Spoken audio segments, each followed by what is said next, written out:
नाथ तू अनाथ को अनाथ कौन मोह सो। मोह समाने आरती नहीं, आरती हर तो सो। जीव तू हो ब्रह्म तू हो, तू ही ठाकुर हो चेरो।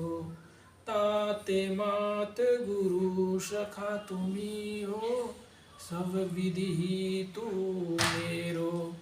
तोरे मोरे नाते अने, मानिए जो भावे। ज्यो त्यो तुलसी कृपालु, चरण शरण पावे। सत्यनाम। सत्यनाम। एक ओंकार परमात्मा एक है, वही सच्चा नाम है, वही सबका गुरु है। उस अनामी पुरुष की सब पे दया हो और वो सबकी सहायता करे। पूरे देश भर में, दुनिया भर में, जहाँ कहीं भी आप लोग हों, देख सुन रहे हों, आप सब लोगों के दुख कष्ट दूर हों, आप सब लोग स्वस्थ रहें, सुखी रहें, पूरे विश्व में शांति हो, सद्भाव हो।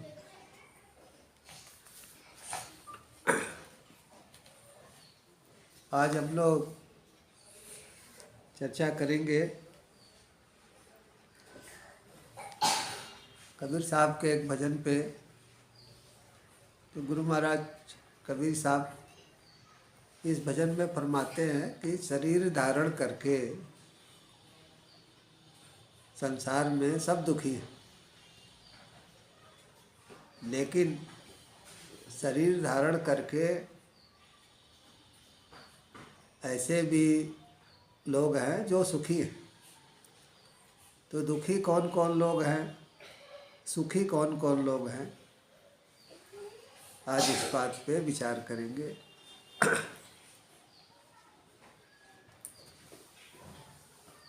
तो कहते हैं गुरु महाराज कबीर साहब की वाणी है,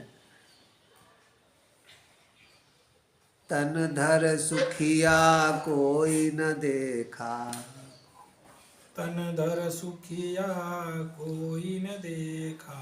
जो दिखा सो दुखिया हो, जो देखा सो दुखिया हो। उदय अस्त की बात कहत हैं, उदय अस्त की बात कहते हैं। सबका गया विवेका हो, सबका गया विवेका हो। तन धर सुखिया कोई न देखा, तन धर सुखिया कोई न देखा। जो देखा सो दुखिया हो, जो देखा सो दुखिया हो। तो संसार में आने के लिए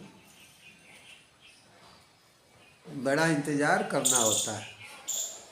लाइनें जो हैं, ऐसा नहीं है कि केवल संसार में ही लगाना होता है, संसार में आने के लिए भी लाइन लगानी होती है।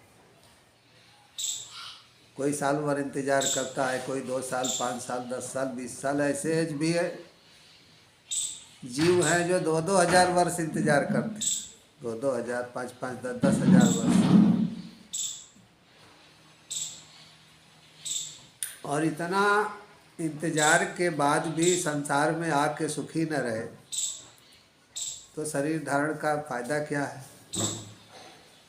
तो गुरु महाराज कहते हैं कि शरीर धारण करके कोई सुखी नहीं है। कह रहे हैं कि हमने तो सब दुखिया ही देखा है, कोई किसी को कोई दुख है, किसी को रोग है, किसी को चोट है, किसी के पास धन नहीं है, किसी के पास बीमारियां ऐसी ऐसी हैं तो भोग नहीं पा रहा। किसी को बच्चों ने परेशान कर रखा है, कोई बच्चे के लिए परेशान है, कोई पति से परेशान है, कोई पत्नी से परेशान है, कोई सास ससुर से परेशान है, कोई बहू से बेटे से परेशान है। तो कह रहे हैं सारा संसार में हम तो देखते हैं कि सब दुखिया ही हैं, कोई सुखी नहीं है। और गुरु महाराज कहते हैं कि सब उन्नति अवनति की बात करते हैं। उदय अस्त, उदय उन्नति, जिसे सूरज का उदय होता है, और अवनति सूरज ढल जाता है, अस्त जो है। तो कहते हैं कि संसार में उन्नति अवनति सब परिवर्तनशील है। कह रहे हैं किसी के पास विवेक तो है नहीं कि समझ सके, वो देखते हैं फिर भी समझ नहीं पाते हैं। सूर्योदय होता है, कुदरत का नियम है, धीरे धीरे सूरज अपनी ऊंचाई पे जाता है, फिर उसके बाद धीरे धीरे करके अस्त हो जाता है। तो संसार में जिसका उदय होता है उसका अस्त होना भी निश्चित है। अब कुदरत के नियम सब पे लागू होते हैं, पेड़ पौधे, पशु पक्षी, इंसान, सब देखिए पैदा होते हैं, बड़े होते हैं, फलते फूलते हैं, और एक दिन जो है ख़त्म हो जाते हैं। चाहे फसल हो, चाहे पेड़ पौधे हो, पशु पक्षी हो, कीड़े मकोड़े हो, इंसान हो, किसी को भी देख लीजिए, सब संसार में आते हैं, धीरे धीरे करके बड़े होते हैं, फिर सब फलते फूलते हैं, नौकरी व्यापार काम धंधा करते हैं, जो भी उनके संस्कार हैं, शादी विवाह होते हैं, बच्चे होते हैं, बच्चे बड़े होते हैं, वो बूढ़े होते हैं, और फिर एक दिन दुनिया से सब छोड़ के चले जाते हैं। तो गुरु महाराज कहते हैं कि इस संसार में उन्नति क्या अवनति क्या, लोग उदय अस्त की बात करते हैं, लेकिन ये तो एक कुदरत का नियम है। लोग उन्नति करने पे अहंकार में आ जाते हैं, अपने ही परिवार वालों को लोग भुला देते हैं, ज़्यादा पैसा हो जाता है, सीधे मुंह बात नहीं करते हैं। वो भूल जाते हैं कि आज उन्नति के शिखर पे हैं तो कल नीचे भी जा सकते हैं। इसी तरह से खराब दिन चल रहा है तो वो भी हमेशा नहीं चलेगा। अगर आज खराब दिन है तो अच्छे दिन भी आएंगे। तो कह रहे हैं कि उदय अस्त की बात वो लोग करते हैं जिनका विवेक जो है वो खराब है। विवेक जो खराब है वो उदय अस्त की बात करते हैं।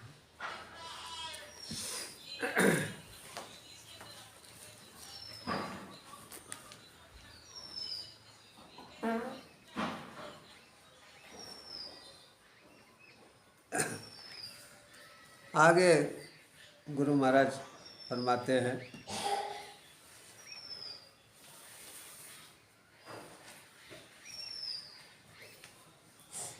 घाटे बाढ़े सब जग दुखिया, घाटे बाढ़े सब जग दुखिया, क्या गिरही बैरागी हो, क्या गिरही वैरागी हो, सुखदेव अचारज दुख के डर से, सुखदेव अचारज दुख के डर से, गर्भ से माया त्यागी हो, गर्भ से माया त्यागी हो। कहते हैं कि घाटे बाढ़े, कोई ज़्यादा कोई कम, लेकिन संसार में सब दुखी है। कह रहे हैं कि जो गिरही गृहस्थ वो भी दुखी है, कोई रोग से दुखी है, तो कोई पैसे से दुखी है, तो कोई घर मकान जमीन जायदाद या संबंधी कोई न कोई परेशान किया है उससे दुखी है, कोई केस मुकदमे से दुखी है। तो कह रहे हैं कि गृहस्थ घर घर में किसी न किसी चीज़ से दुखी है। कुछ नहीं तो पड़ोसी ज़्यादा उन्नति कर लिया इसी बात से दुखी है,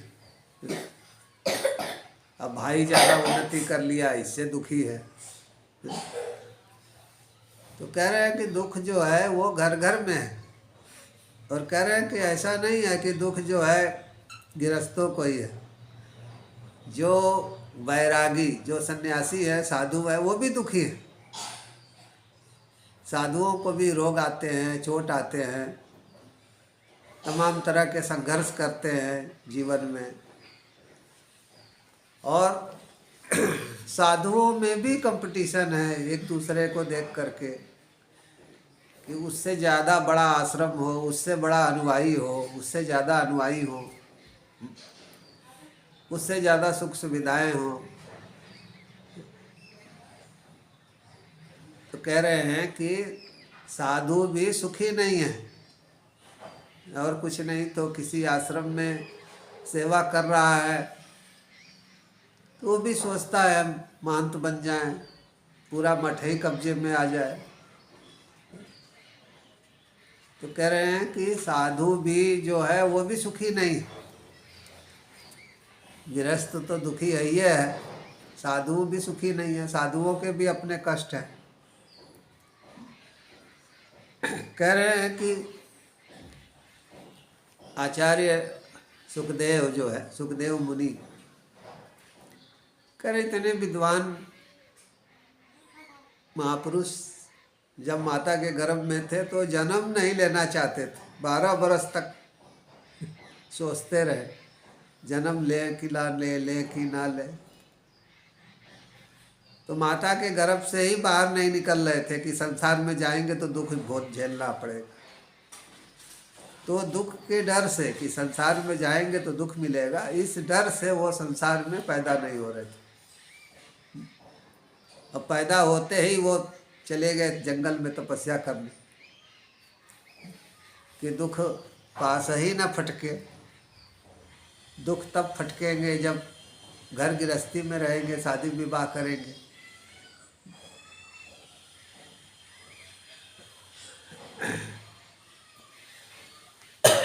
आगे कहते हैं, जोगी दुखिया ज्ञानी दुखिया, जोगी दुखिया ज्ञानी दुखिया, तपसी का दुख दूना हो, तपस्वी को दुख दूना हो। आशा तृष्णा सबको व्यापे, आशा तृष्णा सबको व्यापे, कोई महल नहीं सूना हो, कोई महल नहीं सूना हो। कह रहे हैं कि जो भगवान से योग करने के लिए निकला है, भगवान से योग करना चाहता है, वो भी दुखी है। उसके रास्ते की रुकावटें, सही गुरु का नहीं मिलना, ये भी उसके अपने दुख है। योगी के भी दुख है जो योग करने के लिए निकला हुआ है। और कहते हैं कि ज्ञानी जो है वो भी दुखी है, क्योंकि ज्ञान तो समुद्र की तरह अनंत है। आज एक बात ज्ञानी को सही लगती है, कुछ रोज बाद उसी अपने ही बात को काटने लगता है कि नहीं ये सही है। सारा जो हम लोगों का वेद शास्त्र है उसमें एक ज्ञान बताया गया, फिर आगे संकेत भी किया गया, चरैवती आगे बढ़ते रहो, आगे बढ़ते रहो।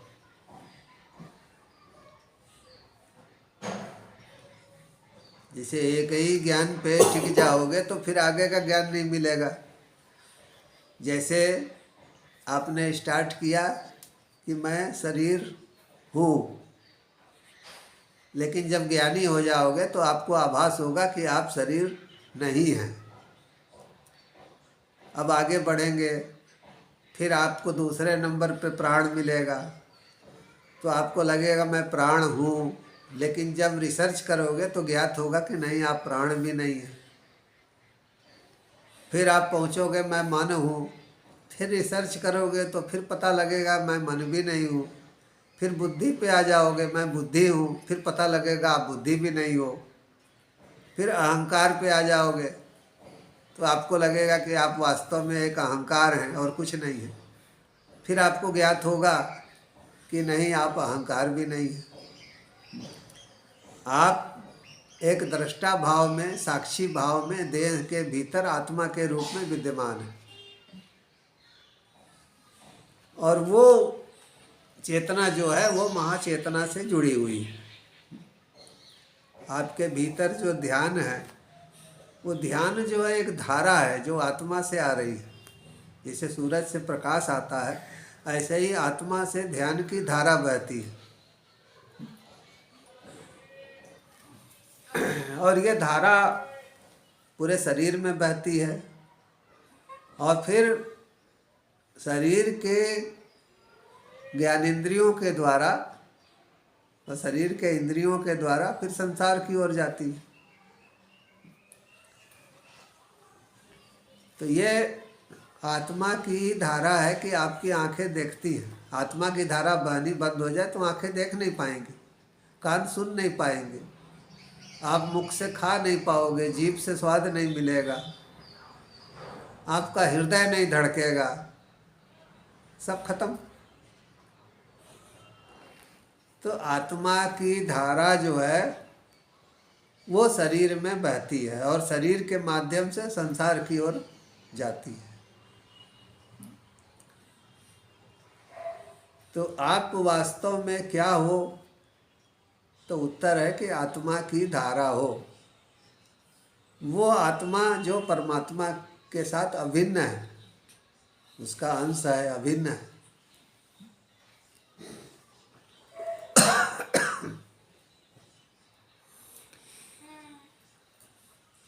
तो कहते हैं कि ज्ञानी भी दुखी है। आज जो कुछ ज्ञान अर्जन कर रहा है, कल उसको वही लगता है कि नहीं, इसके आगे भी कुछ है, इसके आगे भी कुछ है। चरैवती चरैवती, आगे बढ़ते रहो, आगे बढ़ते रहो, जैसे हमारे शास्त्र कहते हैं। तो कह रहे हैं तपसी को दुख दूना हो। कह रहे हैं कि जो तपस्या कर रहा है उसका दुख तो और दुगना है। ज्ञानी तो भाई ठीक है, वो उसको ज्ञानार्जन ही करना है, वेदों का, उपनिषदों का, और फिर चरैवती चरैवती, आगे बढ़ते रहो, आगे बढ़ते रहो। और जो तपस्वी है उसका तो दुख जो है दुगना है। दुगना दुख इसीलिए है क्योंकि एक तो शरीर का कष्ट झेल रहा है। तपस्वी जो तपस्या कर रहा है या हठ योग कर रहा है, जो एक टांग पे खड़ा है, एक हाथ ऊपर उठा करके, दोनों हाथ ऊपर उठा करके, तो वो शरीर के साथ जो कष्ट झेल रहा है वो तो शरीर से भी कष्ट झेल रहा है, मन से भी कष्ट झेल रहा है। मन से कष्ट ये झेल रहा है कि दर्शन नहीं हुआ भगवान का, इतने समय से तपस्या कर रहे हैं। तो इसीलिए तपस्वी शरीर से ही नहीं दुखी है, मन से भी दुखी है। उसका दुख तो दुगना है कि भगवान के दर्शन नहीं हुए, इतने सालों से कष्ट झेल रहे हैं।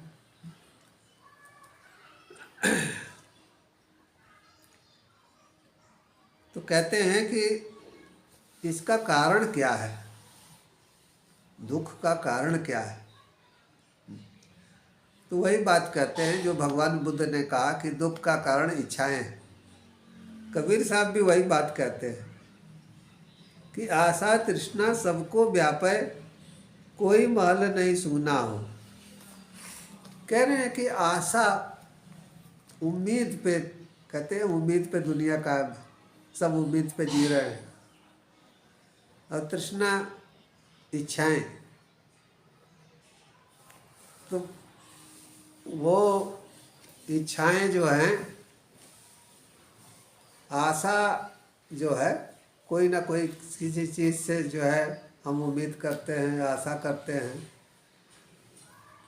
और हमारी तृष्णा, इच्छाएं जो हैं वो कभी ख़त्म नहीं होती हैं। इच्छाएं जो हैं हमारी जो है वो बढ़ती रहती हैं। तो कह रहे हैं कि कुछ ना कुछ आदमी उम्मीद रखता है, उम्मीद पे सारी दुनिया जीती है। और तृष्णा, हमारी इच्छाएं, एक है ना शब्द मृग तृष्णा,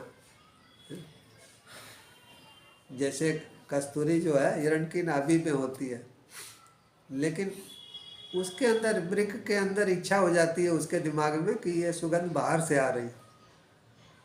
सुगंध कस्तूरी की भीतर से आती है, लेकिन वृक्क सोचता है कि ये सुगंध तो बाहर से आ रही, सारा जंगल छान मारता है। अब इसी चक्कर में वो अक्सर शिकारियों के जाल में भी फंस जाता है, अपनी जान गंवा बैठता है। तो यहाँ पर गुरु महाराज कहते हैं कि उम्मीद, हर आदमी उम्मीद रखता है कि कल अच्छा हो जाएगा, परसों अच्छा हो जाएगा, आने वाला भविष्य अच्छा हो जाएगा। 1-2 महीने का कष्ट है, फिर 1-2 महीना बीत जाता है, फिर आशा करता है कि और 1-2 महीने में कष्ट दूर हो जाएंगे। और इच्छाएं, बहुत सी इच्छाएं होती हैं आदमी की। तो कह रहे हैं कि कोई महल नहीं सूना हो, कह रहे कोई शरीर ऐसा नहीं है जिसमें आशा ना हो, तृष्णा ना हो, ये सब चीज़ें ना हो। अब ये सब चीज़ें, अगर आशा, उम्मीद हर किसी को है, हर किसी के अंदर इच्छाएं हैं, तो क्या ये बुरा है? तो गुरु महाराज कहते हैं कि नहीं, अगर हमारी इच्छाएं सात्विक हैं,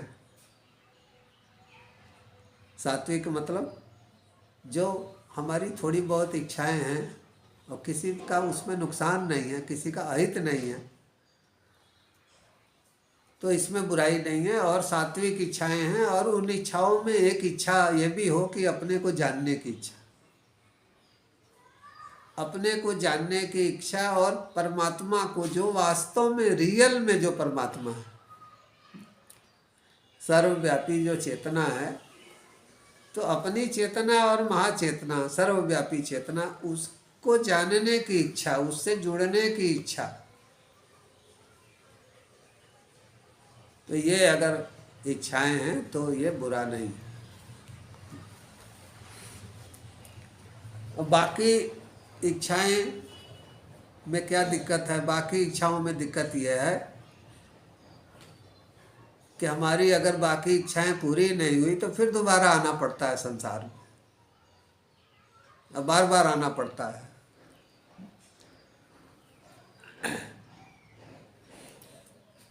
आगे कहते हैं,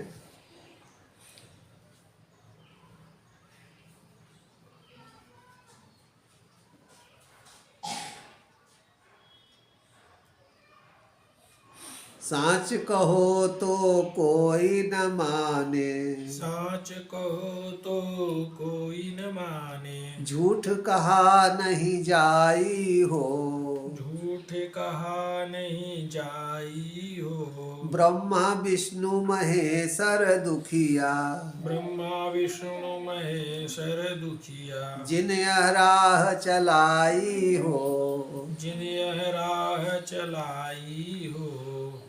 तो यहाँ गुरु महाराज कहते हैं कि अगर सही बात कहो, सच्ची बात कहो, तो किसी को विश्वास नहीं होता। और झूठ कहानियाँ गढ़ करके झूठ सुनाया जाएगा, सब मान लेते हैं, नाचते हैं, गाते हैं, झूमते हैं, उसी को सच मान लेते हैं।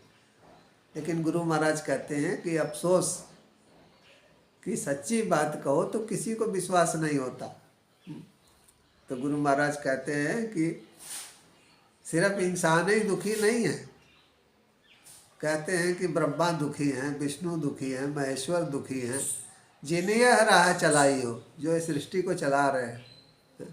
तो सृष्टि को उत्पन्न करने वाला दुखी है, सृष्टि का पालन पोषण करने वाला दुखी है, और सृष्टि का संहार करने वाला दुखी है। तो जब ब्रह्मा विष्णु महेश दुखी हैं तो आप कैसे सुखी हो जाएंगे? जब संसार को उत्पन्न करने वाले, चलाने वाले, संसार का विनाश करने वाले वही लोग दुखी हैं, तो आप कैसे सुखी हो जाओगे ऐसे संसार में? तो गुरु महाराज भी यही सवाल पूछते हैं। वास्तव में जो गुरु महाराज कहना चाहते हैं वो ये कहना चाहते हैं कि ब्रह्मा सतोगुण, विष्णु रजोगुण और शिव तमोगुण। तो कह रहे हैं कि ये गुण जो सृष्टि को चला रहे हैं ये तीनों गुण जो सृष्टि को चला रहे हैं, इन गुणों से संतुष्ट कहाँ है कोई? संसार में उत्पन्न होके भी कोई संतुष्ट नहीं है, संसार में पालन पोषण करते हुए भी कोई संतुष्ट नहीं है, और संसार से जाते हुए भी कोई संतुष्ट नहीं। इसी को वो अलंकारिक भाषा में उन्होंने ब्रह्मा विष्णु महेश का नाम दिया है कि संसार को उत्पन्न करने वाला सतोगुण, संसार का पालन करने वाला रजोगुण और संसार का विनाश करने वाला तमोगुण। कह रहे हैं कि इन गुणों से संतुष्ट कौन है? कोई भी संतुष्ट नहीं।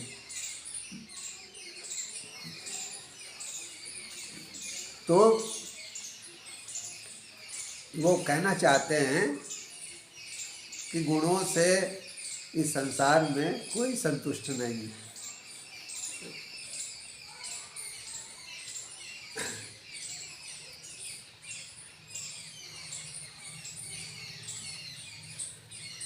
अवधु दुखिया भूपति दुखिया, अवधु दुखिया भूपति दुखिया, रंक दुखी विपरीति हो, रंक दुखी विपरीति हो, कहे कबीर सकल जग दुखिया, कहे कबीर सकल जग दुखिया, संत सुखी मन जीती हो, संत सुखी मन जीती हो, अवधि दुखिया भूपति दुखिया, अवधु दुखिया भूपति दुखिया, रंक दुखी विपरीति हो, रंक दुखी विपरीति हो, कहे कबीर सकल जग दुखिया, कहे कबीर सकल जग दुखिया, संत सुखी मन जीती हो, संत सुखी मन जीती हो।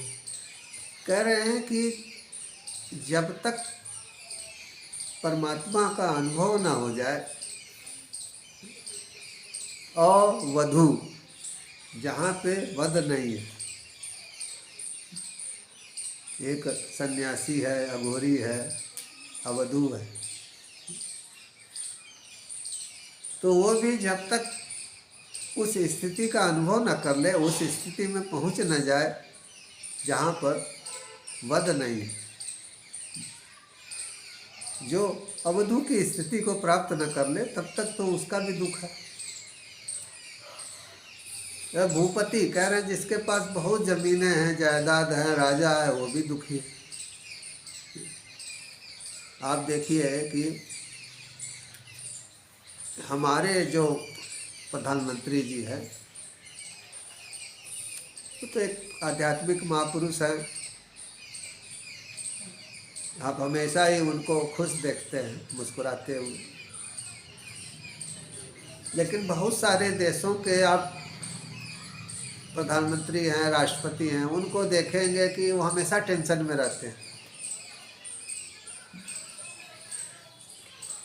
अच्छा, हमेशा टेंशन में रहते हैं और वो लोग पूरी दुनिया को टेंशन देते रहते हैं। तो हमारे प्रधानमंत्री जी अच्छे हैं, जो टेंशन फ्री रहते हैं और दूसरों को भी टेंशन फ्री करते हैं। यही देखो संत की, महापुरुष की पहचान होती है कि वो संत महापुरुष टेंशन फ्री होता है, तनाव मुक्त होता है, और दूसरे को भी टेंशन फ्री करने की, तनाव मुक्त करने की क्षमता रखता है।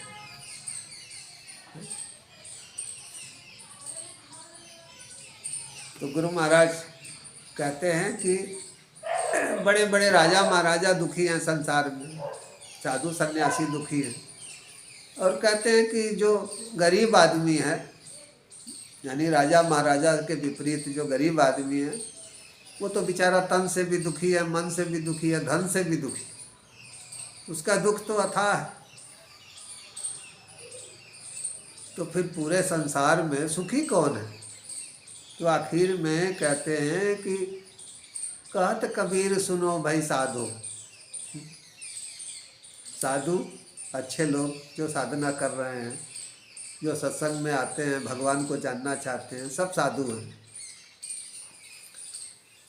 तो कह रहे हैं कि हे साधुओं, संत सुखी मन जीती हो। कह रहे हैं जो मन पे कंट्रोल कर ले, अपनी आलतू फालतू की इच्छाएं खत्म कर दे, कुछ इच्छाओं के साथ गुरु के साथ जुड़ा है, भगवान की भक्ति करता है, भजन करता है, वही संसार में सुखी है। उसको छोड़ कर और कोई सुखी हो ही नहीं सकता है, ना होगा। कह रहे हैं कि संत जो अपने संस्कारों का अंत करने निकले हैं और जिन्होंने मन को जीत लिया है, वही केवल सुखी है। बाकी सब दुखी है, किसी को कोई दुख, किसी को कोई दुख। तो मन क्या है? मन को जीतने का अर्थ भी पता होना चाहिए। तो मन को जीतने का अर्थ है इच्छाएं कम करना। आप मन जो है इच्छा ही है। मन क्या है इसका अवलोकन करोगे तो आपको ज्ञात होगा कि इच्छाएं ही मन है, चाहते ही आपकी मन है। तो जैसे जैसे आप चाहतों को कम करोगे, देखो सारी चाहतें खत्म नहीं होंगी किसी की भी। कुछ मुख्य मुख्य इच्छाओं को पूरा कर लो और जो इच्छाएं फालतू की हैं उसको ख़त्म कर दो। तो गुरु की संगति में होता क्या है कि जब हम किसी गुरु या किसी सतगुरु संतों की संगति करते हैं तो हमारी कुछ इच्छाएं जो मोटी मोटी हैं वो पूरी हो जाती हैं, कुछ इच्छाएं व्यर्थ की ख़त्म हो जाती हैं और कुछ इच्छाओं को भगवान ही मिटा देते हैं। तो हमारा जो नया कर्म है, नया संस्कार है, वो नहीं बनता है। हम पुराने संस्कार भोग लेते हैं और नए संस्कार नहीं बनते हैं। जब नए संस्कार नहीं बनेंगे तो फिर संसार में आने का कोई कारण नहीं रह जाता। क्योंकि संसार में आदमी आता है लेन देन चुकता करने के लिए, और जितने नए संस्कार बनाएंगे उतने ही आपके आने के रास्ते खुले रहेंगे। और सबसे बड़ी बात कि साधुओं को संतुष्ट रहना चाहिए। जो भगवान ने आपको दिया है उसमें संतुष्ट रहिए, उसमें संतुष्ट रहिए। गुरु को, भगवान को श्रद्धा से याद कीजिए। और आपके पास एक रोटी है, उसी का एक टुकड़ा आप दान कीजिए। आपके पास थोड़ा ही है, थोड़ा में ही दान करना सीखिए तो आपका धन भी बढ़ते जाएगा। लोग भगवान से शिकायत करते हैं ना कि प्रभु आप मुझे अथाह धन दे दीजिए तो मैं दोनों हाथों से बांटूंगा। अरे तुम एक रोटी का एक टुकड़ा नहीं बांट पा रहे हो, तो भगवान अथाह धन दे दे तो भी तुम कहाँ बांटोगे? तुम्हारी जो आदत है वो तो वही रहेगी। इसीलिए जो कुछ भी है उसको ही बांटना सीखो। भगवान गीता में कहते हैं, भगवान कृष्ण, कि जो भी आदमी संसार में कमाता है उसका कुछ हिस्सा दान करना चाहिए। और ऐसा नहीं करना चोरी है। कहते हैं कि वो भी एक तरह की चोरी है। इसीलिए जो भी हम कमाई करें तो कुछ हिस्सा जो है हमें समाज सेवा में लगाना चाहिए।